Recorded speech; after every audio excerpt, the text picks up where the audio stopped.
Hi, it's Brendan Payne with Expert Real Estate Strategies, and thanks a lot for watching this video where today I'm going to share with you the 5 critical steps to understanding the real estate sales cycle. It's important to understand these steps because they happen in every single transaction.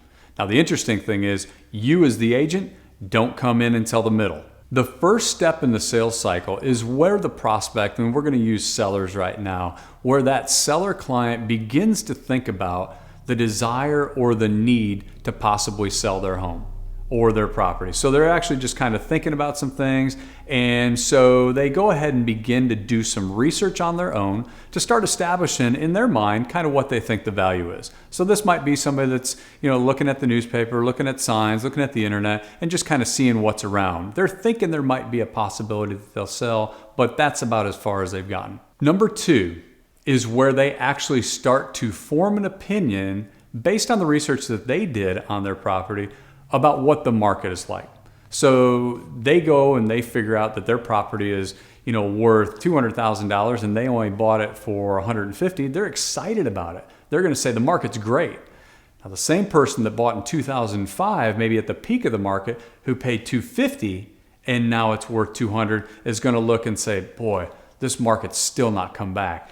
It's not time to sell. So it's interesting. People do their research based on their property and then form an opinion on the entire market. Number 3, once they've got an opinion on their property and on the overall market, now they start to reevaluate their motivation. They start to figure out, okay, based on the price, do I still think there's a need or a desire to sell? Most of the time, when people are really excited about it, then they may look at it and go, you know what, this just increases my motivation. I'm definitely selling now because I'm going to make money. Other times, people may look at it and say, you know what, it's not going up. I've had this thing for 10 years. I'm definitely selling. The point is that after they get that information, now they reevaluate the motivation. So those first 2 steps play into what they're actually going to do from this point forward.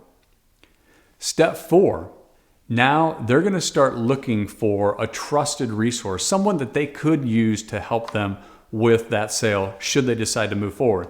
That's you. That's the agent. Now, keep in mind, this is a critical point.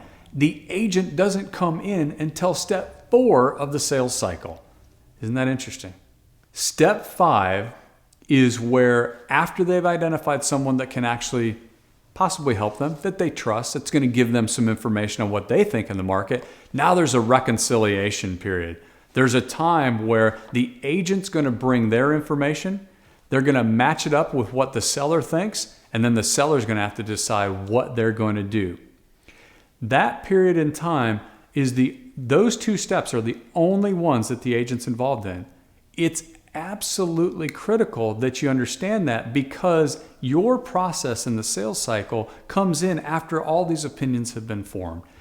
You have to go back and recap step 1 through 3 with that seller once you come into the picture. So something like this, when you get a call from a client that's saying, hey, I'm thinking about selling, understand they've gone through step 1, 2, and 3. It's important that you recap with them through a series of questions so you can get the answers. What are they planning on doing? What's important to you? What were you thinking it was going to be worth? How do you think the market is right now? Is it going to make sense for you to sell based on what your plans are? Those questions are the answers to the process that they've gone through before they even started talking with you. Failing to figure out why they're selling, the value that they want, what they think is going on in the market is all going to set you up to fail at converting the leads that you come in contact with. Understand they've walked through a whole portion of the sales cycle before you even get involved. If you can commit this to memory and start with recapping steps 1 through 3, you'll be so much further ahead. I hope you enjoyed this and got something out of it. Let me know how else I can help you. Don't forget to check out some of the other videos and subscribe to our channel. Thanks a lot.